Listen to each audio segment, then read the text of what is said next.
can all agree that ramen's one of the greatest foods on the planet. So we're gonna take instant and pit that against the most expensive ever. Could be a waste of money.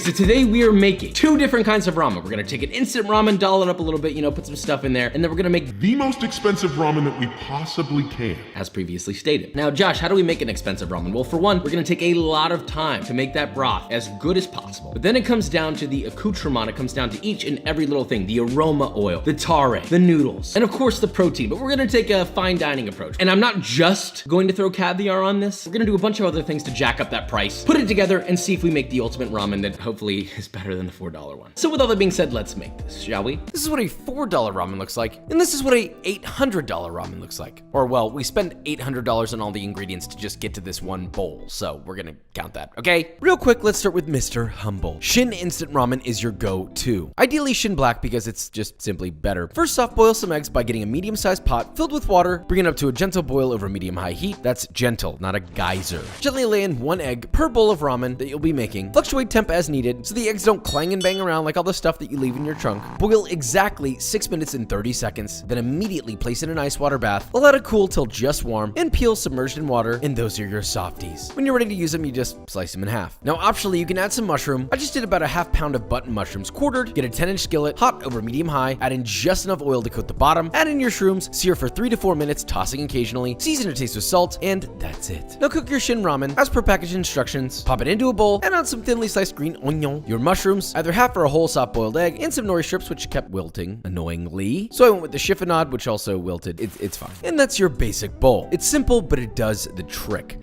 Now, the next one is a completely different world in every aspect and full of luxury. We're using a tonkotsu broth as our base, but that usually takes 14 to 18 hours of boiling, doesn't it? Well, guess what, pal? Thanks to my restaurant experiences, I can tell you a little secret. Most restaurants don't have the time, and they're not gonna make the time. Instead, they use a pressure cooker, believe it or not. They pressure cook the broth for a little bit, then pressure cook some fat in there, blend it, boil it again, and that's how they do it. Welcome to the future. Well, the future for you. The restaurant industry's been done that, all right? So here's how you do it. You'll need 2 pounds or 900 grams of pork neck bones and 2.5 pounds or a little over a kilo of sliced pork hocks. I'm really enunciating that because if you say it too fast, it sounds a little funny. Make sure that the pork hocks have the skin on, which really helps emulsify the stock. Now, purists out there will say, oh, you get to place this in a bowl and cover with cold water and leave it in the fridge overnight. But look, it's completely optional. Either way, place those in a pot, cover with fresh cold water and bring to a boil. Boil for 2 minutes, skimming any scum that rises to the top, and then immediately drain. Rinse with cold water, getting any impurities off. Then place your now clean, sparkly bones in a pressure cooker. Add just enough water to cover, plus another cup or so. Pop the lid on, set the pressure to high for 1.5 hours, and while that's going, let's make our chashu. Get a 4-pound or 2-kilo pork belly, roll it up tight like a porchetta, tie your rolled pork into 3 intervals to make it a beautifully spiraled roast. Heat up a 7-quart Dutch oven over medium-high, add just enough veg oil to coat the bottom, and once it's so hot,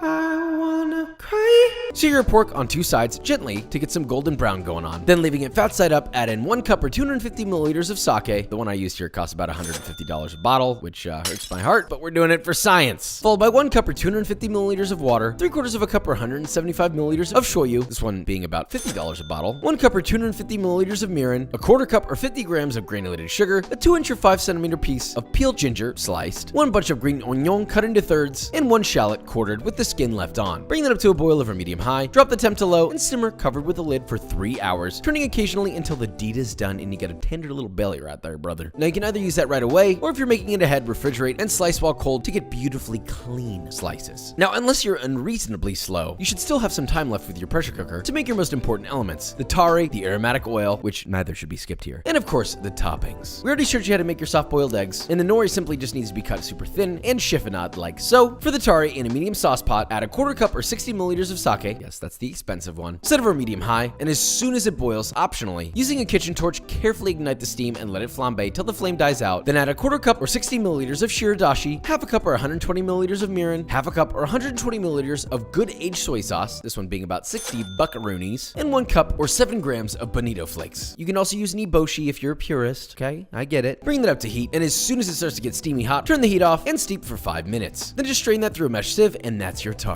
Now there is a lobster element to this as well, so you'll need 2 whole lobster. I did the deed with them. In the closet.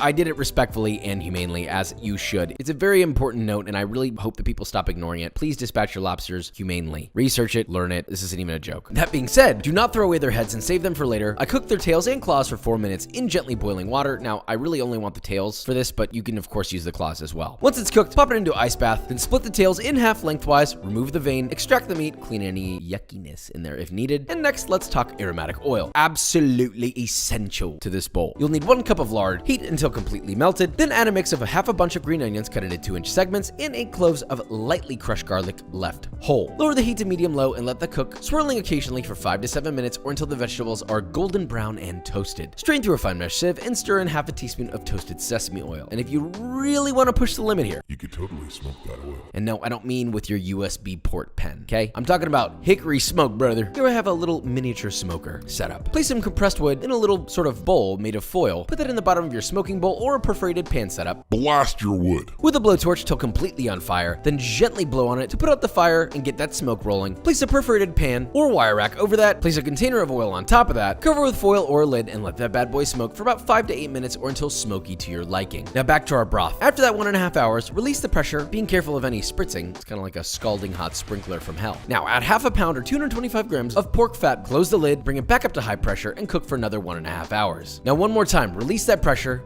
There's that hellfire sprinkler system. Once the pressure is released, open it up, carefully scoop out the fat back using a spider and place it in a blender. Cover it with about a quart of broth. Blend on high until you get a completely smooth and creamy emulsified base. Strain your pork stock out of the pressure cooker and into a pot, then add your blended Snow White milk. Pop that bad boy on the stove over medium high, optionally, and to be frank, this is a cardinal sin in my opinion, but we have to test it. So we're gonna add some of our lobster tail shells and the head of 2 lobsters from earlier. Be sure to clean the head before adding, by the way. Followed by a mix of 1 bunch of green onion cut into 2-inch segments and 5 cloves of garlic lightly crushed and a 1-inch knob of ginger sliced. Bring that up to a boil over medium high and boil for 25 to 30 minutes or till reduced and slightly thickened. Now, if the appropriate amount of gelatin was extracted, then you should have a beautiful Emulsification.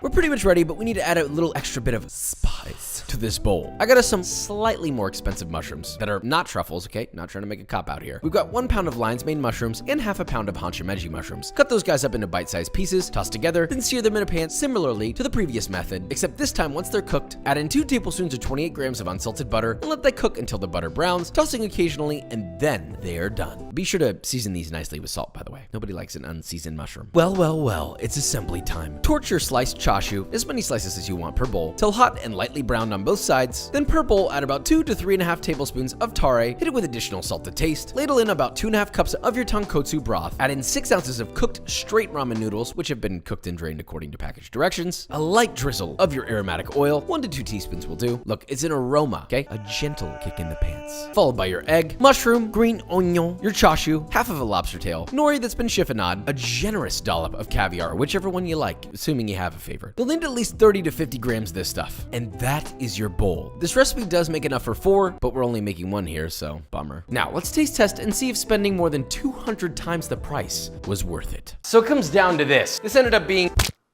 Is it fair to pit an instant ramen against this? I'll judge graciously in that way. Broth, a little bit spicy. I'm not opposed to instant ramen, it's good. Don't act higher than thou and say that instant ramen isn't good. If you get the right kind, Shin Black, delicious. Everything else combined, this tastes exactly like I thought it would. Now, $800 for this. I know there's some sacrilege involved with this. Broth check. God damn. It's not even fair. This could be one of the best ramens we've made on the channel. Oh, the broth. It's not fair to compare the broth because the broth isn't the most expensive part. By the way, the lobster didn't add anything to it. Don't taste it, sorry. Let's talk about the expensive stuff. First off, caviar. It's nice, little salty, briny bits, I like it. Okay, I have my answer. Believe it or not, making a ramen more expensive does not make it better at all. This ramen is better than the instant one, undoubtedly. Each element, the lobster, etc. You can add all that stuff, but you honestly don't have to. This ramen is perfectly good on its own. And this is why you don't mess with a perfectly good food. But I definitely don't want this now that this is here. You don't need expensive ingredients to make something taste delicious. And this ramen right here was a waste of money. Thanks. You wanna know what else makes me pop my wallet open? B-roll.